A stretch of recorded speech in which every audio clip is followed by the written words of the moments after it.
Verified department records. Genuine field evidence. Unbiased justice. Welcome to Bodycam Incident Reports. Hey! Turn the engine off. Let me see your hands.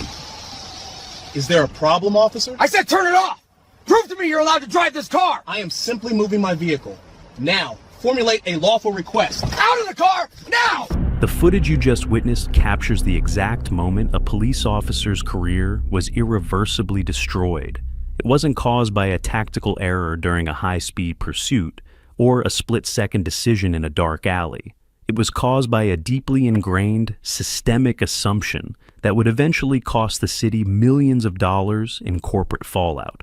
Officer Brad Miller, a 6-year veteran of the downtown precinct, was patrolling the luxury financial district late on a Thursday night.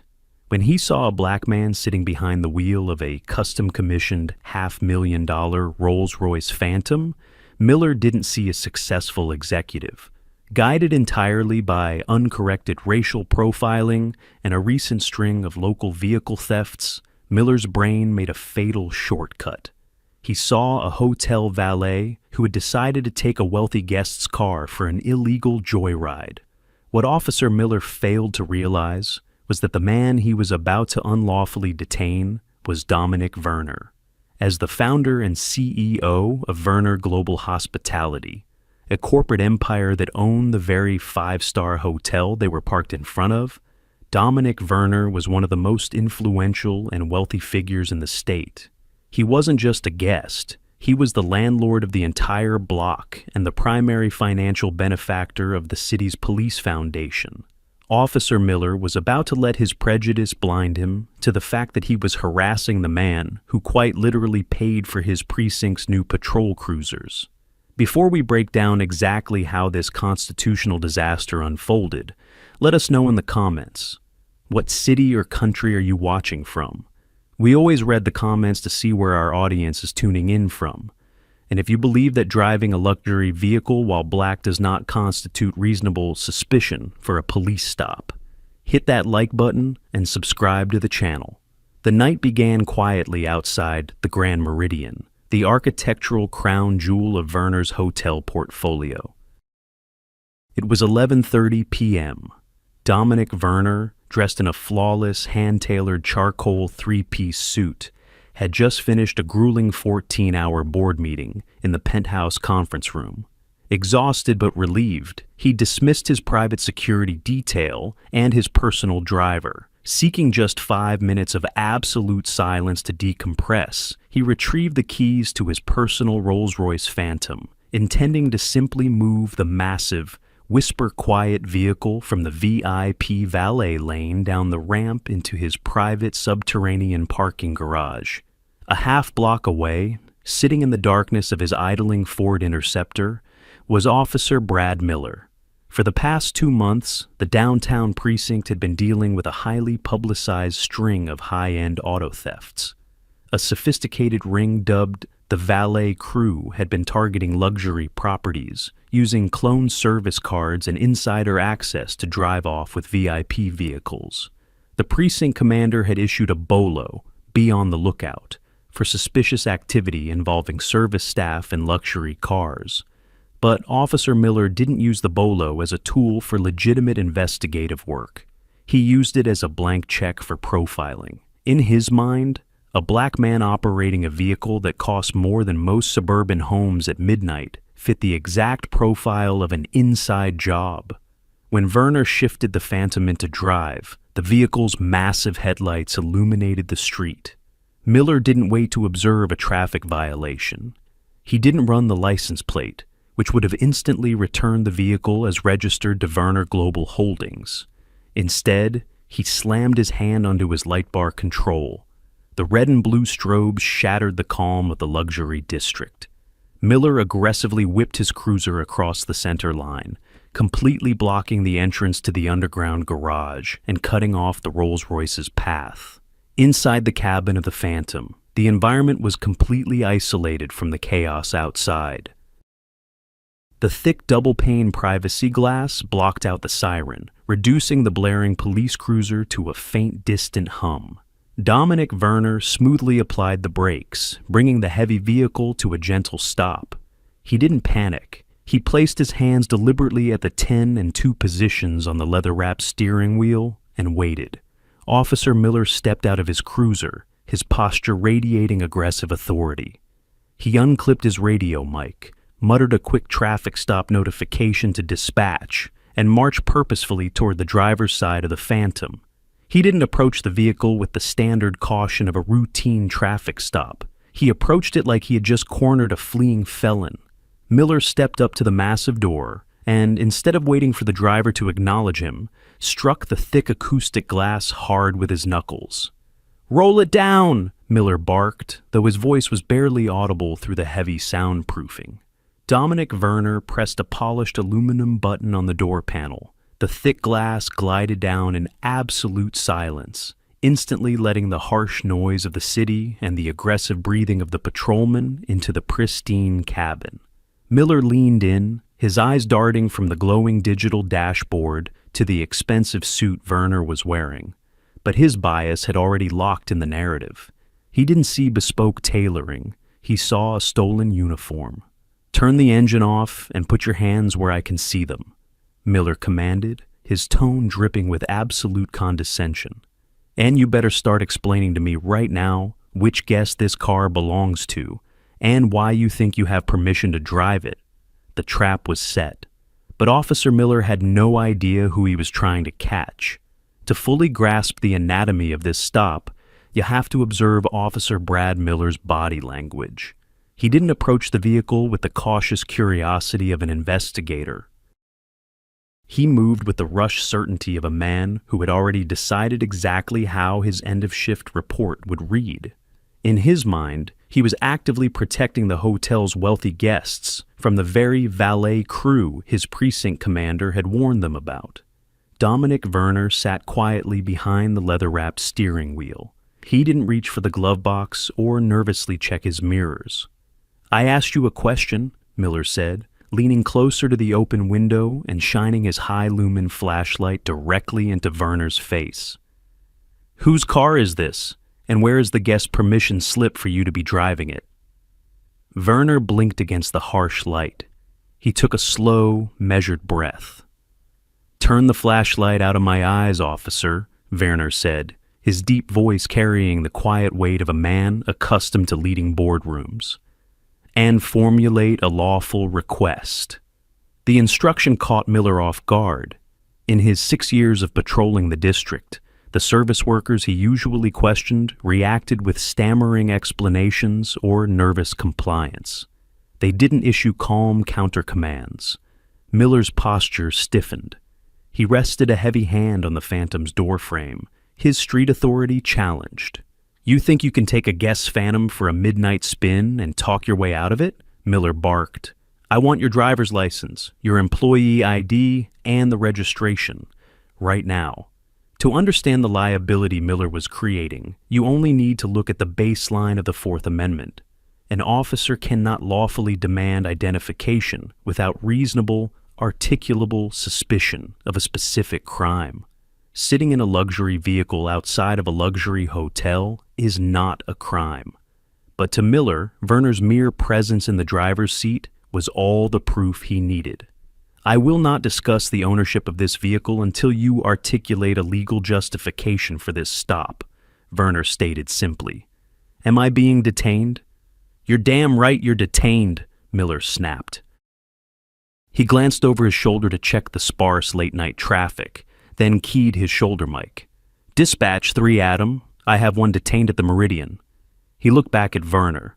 "Step out of the vehicle, now." Werner knew the reality of a late-night traffic stop. Physical resistance, however minor, would instantly provide the officer with the legal cover of a resisting arrest charge. Werner calmly reached for the heavy, rear-hinge coach door and pushed it open, stepping out into the glare of the red and blue strobes. "Turn around and face the car," Miller ordered, stepping into Werner's personal space. Werner silently complied, placing his hands flat against the polished silver fender of his own vehicle. Miller moved quickly, driven by the adrenaline of what he genuinely believed was a major bust. He grabbed the wool of Werner's suit jacket, pulling the CEO's left arm behind his back. It wasn't a calculated, punitive strike. It was the sloppy, unnecessary pressure of a cop rushing a procedure. He shoved Werner's chest against the luxury car, yanking his metal handcuffs from their pouch. The metallic ratchets clicked loudly in the unnoticed. Through the thick glass doors, unnoticed. Through the thick glass doors of the Grand Meridian, the night shift concierge stopped typing, staring out at the driveway. A valet attendant stood frozen by his podium. Near the entrance, a hotel security guard lifted a radio to his mouth, quietly observing the scene unfold. As the cold steel locked into place, Dominic Werner began laying the groundwork for a mistake the officer would not be able to undo. "For the record," Werner said, taking a slow, steady breath as the cuffs bit into his wrists, "I do not consent to this search. And I have committed no crime." Miller scoffed, ignoring the statement entirely, as he began patting down the sides of the expensive suit. He was about to find exactly what he was looking for, and it was going to unravel everything. In standard police procedure, a search incident to arrest is a routine action designed to secure weapons and preserve evidence. But the entire legal foundation of that search rests on the premise that the arrest itself is lawful. Because Officer Brad Miller had bypassed probable cause, his hands moving over the tailored charcoal wool of Dominic Werner's suit constituted a direct violation of federal law. But Miller wasn't thinking about civil rights case law. He was running purely on the adrenaline of what he genuinely believed was a major break in a precinct-wide investigation. "I do not consent to this search," Werner had stated clearly. Miller ignored him, methodically patting down Werner's waist and legs before his gloved hands moved to the interior breast pocket of the suit jacket. He felt the firm outline of a leather wallet and something else, something rigid and heavy. Miller pulled the items out. He tossed the slim, expensive leather wallet onto the hood of his patrol cruiser without opening it, his attention entirely captivated by the second object. Under the harsh beam of the officer's flashlight, the item gleamed. It was a thick, black RFID key card, edged in gold foil. The heavy lettering on the front read, "Werner Global Hospitality." And right beneath the corporate logo, deeply engraved into the plastic, were the words, "Master Access, All Areas." For Officer Miller, this was the smoking gun. The precinct's bolo regarding the valet crew had specifically noted that the thieves were likely using cloned or stolen service cards to bypass hotel security, access the underground VIP garages, and drive off with high-end vehicles. To an objective investigator, a middle-aged man in a bespoke suit carrying a corporate master key right outside the flagship hotel might suggest executive ownership. But to an officer suffering from severe confirmation bias, it meant only one thing. Miller had just caught the ringleader. "Well, look at this," Miller muttered, his breathing heavy but triumphant. He held the master key up, shaking his head with the satisfaction of a cop who thought he had just solved a major headache for his commander. "You guys really thought you could just keep hitting the same block? A master key. Unbelievable." Dominic Werner stood facing the side of the Phantom, the steel handcuffs biting sharply into his wrists. He shifted his weight slightly to relieve the pressure on his shoulders, but he did not turn his head. He did not yell, "Do you know who I am?" He did not launch into a frantic explanation of his net worth. With decades of experience navigating high-stakes corporate warfare, Werner understood a fundamental rule of leverage. When your opponent is in the process of destroying themselves, you do not interrupt. Miller stepped back, unclipped his shoulder mic, and keyed the radio. His voice was no longer frantic. It was filled with the steady, confident cadence of an officer taking control of a major scene. "Dispatch, 3 Adam. "Go ahead, 3 Adam, the dispatcher crackled back. "I need a flatbed tow to the front of the Meridian, high-value vehicle impound. and go ahead and roll the shift supervisor to my location. I have one in custody for the hotel auto theft ring. We've got the master keys. Copy, 3 Adam, flatbed, and sergeant en route. The flashing red and blue lights of the cruiser bounced off the glass facade of the Grand Meridian, throwing sharp shadows across the driveway. The commotion had finally broken the quiet routine of the hotel's night shift. Through the revolving glass doors, the night duty manager, a man named David, stepped out onto the pavement. He took 2 brisk steps toward the police cruiser before freezing completely. David's eyes darted from the parked Phantom to the officer writing in his notepad, and finally to the man standing in handcuffs. The blood drained from the manager's face. He recognized the charcoal suit. He recognized the posture. He realized he was looking at the CEO and founder of the company that signed his paychecks. David instinctively took a breath to shout, to run forward and intervene. But as he did, Dominic Werner turned his head just a fraction of an inch. He met the manager's terrified gaze and gave a single, almost imperceptible shake of his head. Do not interfere. Werner's logic was cold and calculated. If the night manager ran out and cleared up the misunderstanding right now, Officer Miller would simply remove the cuffs, mumble a half-hearted apology about looking like a suspect, and drive away. The department would sweep the profiling incident under the rug as a minor procedural hiccup. Werner wasn't interested in an apology. He was interested in accountability. By remaining silent and keeping the manager at bay, Werner was ensuring that the police department fully committed to the liability of this unlawful arrest. He was waiting for the shift supervisor to arrive to witness the completed constitutional violation with his own eyes. "Face the car," Miller ordered, noticing Werner shifting. The officer leaned against the door of his cruiser, pulling out his pen to start drafting his probable cause affidavit, completely oblivious to the fact that the hotel manager was standing 30 feet away, watching a career suicide unfold in real time.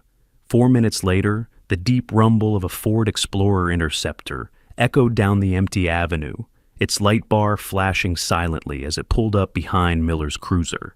The shift supervisor had arrived. The deep rumble of the Ford Police Interceptor utility broke the quiet of the avenue. It pulled up sharply behind Miller's cruiser, its light bar flashing in a silent, synchronized rhythm with the other patrol car. Sergeant Hayes, a 15-year veteran and the night shift supervisor for the downtown district, shifted into park. Hayes stepped out of the SUV expecting a standard, by-the-book felony collar. He had heard Miller's radio call about the valet crew and the master key. In his mind, he was arriving to validate a good arrest, secure the scene, and maybe shake his patrolman's hand for cracking a high-profile headache. As he walked past the trunk of the Rolls-Royce Phantom, Hayes took in the scene. He saw Officer Miller leaning against his cruiser, jotting down notes on his pad, looking thoroughly satisfied with his night's work. Then, Hayes looked at the suspect. He saw a tall black man in a tailored charcoal suit facing the side of the luxury vehicle, his hands cuffed tightly behind his back. The man wasn't fidgeting. He wasn't yelling. He was simply waiting. Hayes took another step forward, the beam of the streetlights illuminating the suspect's profile. The sergeant stopped dead in his tracks. As a shift commander in the city's wealthiest district, Hayes didn't just know the penal code, he knew the politics of his precinct. He attended the annual Police Foundation Gala. He knew exactly whose corporate donations had paid for the tactical vests in the trunk of his SUV. He recognized the face of the man in the handcuffs instantly. The blood drained from the sergeant's face. He didn't see a valet thief. He saw Dominic Werner. For 2 agonizing seconds, Hayes just stared, his brain struggling to process the sheer scale of the institutional catastrophe unfolding in front of him. Then, survival instinct took over. Hayes immediately reached for his shoulder mic. "Dispatch, 3 Sergeant. Cancel that flatbed tow, right now." Miller looked up from his notepad, confused. "Sarge, what are you doing? I got him." He had the master access card in his breast pocket. "This is the guy running the—" "Shut up, Miller," Hayes snapped. The harshness in his voice wasn't an act. It was genuine panic. "Step back. Step all the way back to my vehicle." Miller blinked, his confident demeanor faltering. "Sarge, Move," Hayes ordered, brushing past his patrolman. The sergeant walked directly toward the Rolls-Royce. He didn't ask Werner for identification. He didn't ask what happened. He drew his own small metal handcuff key from his duty belt and stepped up behind the CEO. Before inserting the key, Hayes's eyes flicked briefly to the glowing red recording light on Miller's body camera and then down to his own. He knew that every single second, every breath, and every mistake was already documented on a server downtown. "Mr. Werner?"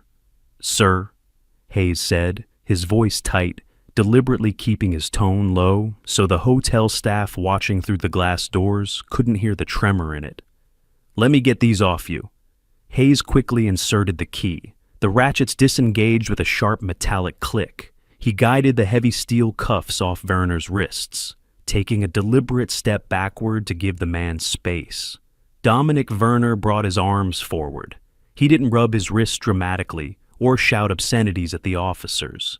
He took a slow, deep breath, adjusting the French cuffs of his custom shirt where the steel had pinched the fabric. He turned to face the sergeant, his expression maintaining the same cold, unreadable baseline he had held since the stop began. Miller, watching from a few feet away, finally felt the ground drop out from under him. The realization didn't come with a sudden epiphany of his own bias. It came with the terrifying sight of his commanding officer addressing a suspect as, "Sir." "Mr. Werner, I sincerely apologize for this," Hayes started, attempting to de-escalate a situation that was already far beyond his control. "There's been a massive misunderstanding regarding some local thefts." "Sergeant," Werner interrupted. His voice wasn't loud, but it cut through the night air with absolute finality. "There was no misunderstanding." Werner looked down at the gold-edged master access card still sitting on the hood of the police cruiser, then back to Hayes. "Your officer initiated a traffic stop without reasonable suspicion," Werner stated, laying out the facts with surgical precision. "He removed me from my vehicle. He placed me in restraints. He searched my person without consent. And he ignored my explicit statements regarding the ownership of my property." Werner paused for a fraction of a second, letting the weight of the violations settle over the two cops. He was not a police commander. He could not fire Miller on the spot. But he knew exactly how to use his leverage to force the department's hand. "I am formally requesting that all body-worn camera footage from this interaction be secured immediately," Werner continued, his eyes locked on the sergeant. "And I strongly suggest you consider his duty status for the remainder of this shift." It wasn't an order. It was a perfectly articulated legal boundary outlining the exact shape of the storm that was about to hit the city. Sergeant Hayes swallowed hard. He looked at Werner, then looked over at Miller, who was now standing by the SUV, pale and visibly shaking. Hayes knew the chief of police was going to get a phone call about this before the sun came up.